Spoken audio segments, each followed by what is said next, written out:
Hey guys, welcome to episode 3 of this season of History for Gays. In case you're new or are a returning listener and forgot my name, hi, my name is Victoria and I love history. As you guys may have heard, this is the last episode of the season. I know, I don't want to hear you booing. I'm just as sad as you are. But this is not the end of the show. Oh, no. In fact, it is not. We'll meet back up again in a couple of months to explore our next topic, which for now remains a secret. I hope you guys understand and will wait patiently, as there is research to be done. This episode is continuing on with our Iranian timeline. Yes. Of course, I'm talking about the season's topic of Iran, specifically the history between the years of leading up to 1914 all the way through 1945. Today's topic is all about modernization efforts. I do want to mention that when I refer to modernization, I'm referring to the Western perception of what modernization is. Then we're going to talk about some current events happening there. So without further ado, put on your exploring shoes and let's take it back. Reza Khan wanted to modernize the military. He created a program and then bam. By 1926, over 40,000 men had become a part of it. Between 1926 and 1941, the defense budget had gotten more than 5 times larger. Moreover, military officers were paid the highest out of any employee with a salary. I'm not sure what you guys think, but to me that's absolutely insane. It's crazy. 5 times larger in just 20 years. Also, about 4% of the Iranian population had a job related to manufacturing, and many manufacturing facilities were created. Although 4% does not seem like a large number, this is a lot compared to a couple years ago when there was no manufacturing industry. Also, remember when I mentioned in the last episode that Britain promised Iran support with roads and trains and that sort of infrastructure? Well, they were finally being developed, but no thanks to the British. Reza Khan founded the Trans-Iranian Railway. Say that 5 times fast. Railway. That was hard, actually. So this railway allowed for trade and communication around the country to increase.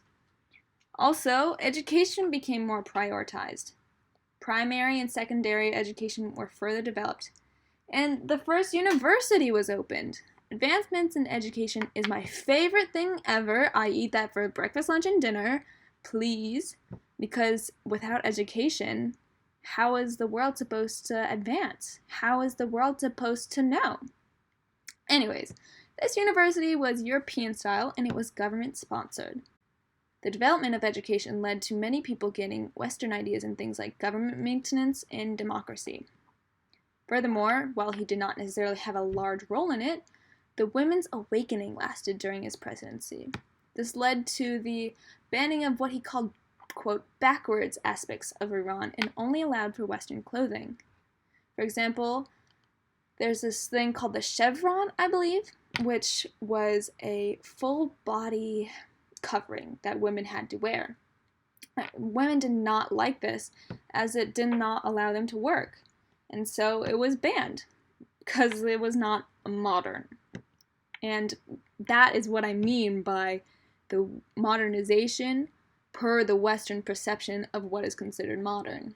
Because modernization for them could be different, but no, they're just becoming more modern as like us, to become like the Western society, which I find very interesting. Reza Khan is also attributed to the creation of Iran's first national bank. Part of this was updating the currency of 1 toman to equal 10 rials, which are just some coins that exist there. Now, I want to go over 3 news articles that I found relating to current events. One article, published by BBC, titled Iran Nuclear Deal, What Key Players Want from Talks, describes the upcoming meeting in Vienna with Iran, Russia, Britain, and more countries. The meeting will discuss the agreement, called the JCPOA, and whether or not it will continue or be abandoned. This deal, originally agreed upon, It's about stopping Iran from obtaining nuclear weapons. The United States, quote, unilaterally walked away, unquote, from the deal. So this meeting will determine the future of Iran's involvement with nuclear weapons, whether or not they'll be allowed to use them again. To connect this with history, well, Reza wanted to develop a military, and now Iran is on the watch for potentially having a role in nuclear weapons. It all comes back full circle, doesn't it? Reza Khan wanted a military, and now they're kind of feared in a way with their nuclear weapon development. The second article comes from Bloomberg, entitled Iran Seeks to Return Oil Output to Pre-Trump Sanction Levels. Author Arsalan Shah describes the oil-related goal that Iran has. Also relating to JCPOA, quote, Iran pumped around the same amount of crude before former U.S. President Donald Trump abandoned the 2015 nuclear deal and imposed tough economic sanctions that also targeted the nation's energy sectors, end quote. Iran is looking to produce the 6 million barrels of oil a day that they were producing in the 70s. To me, that's absolutely insane. 6 million barrels of oil a day? I don't know how much a barrel is, but I imagine it's a lot. And in my eyes, the economy must be booming if they want to increase their oil output, right? Just goes to show that the British finding oil in their country has completely overtook their economy. While the decision is in tandem with the nuclear deal and Iran's energy production. Originally, the nuclear thing, as I like to call it, was put in place under Trump, meaning they would not be nuclear, and to balance it out, there was less oil regulation. But now, flip-flop and everything. Again, I can only imagine what this amount of oil is doing to our environment. The last article I want to talk about is from Human Rights Watch. Iran population law violates women's rights. Discusses a new bill put into play. This bill outlaws free contraception in public health systems. It also adds more regulations on limits to abortions. This is to say that, yeah, sure, maybe Iran has modernized parts of them, but other parts are lacking big time for real. For real.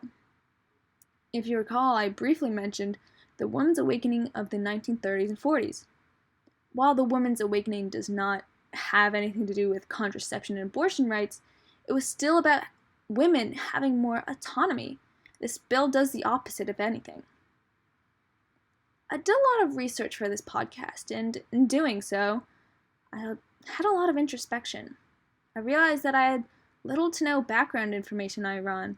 Perhaps it could be attributed to the public school curriculum. Perhaps it could be attributed to my lack of external research on the world. Either way, I had the perception that because Iran is in the Middle East, it must be corrupt, impoverished, and lacking in education.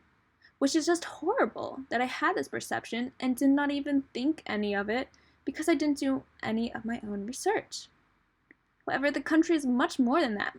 Along with architecture that has lasted for a substantial amount of years in Tehran, the focus on education has grown tremendously.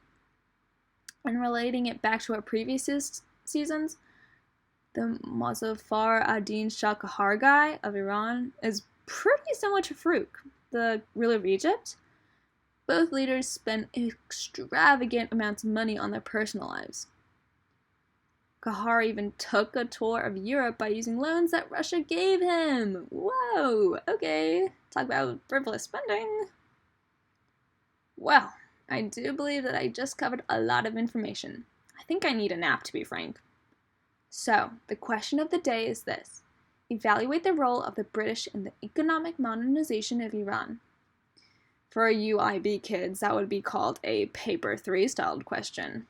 And I want you guys to think about it, seriously. This has been your host, Victoria, and it's time to take off your exploring shoes now, folks.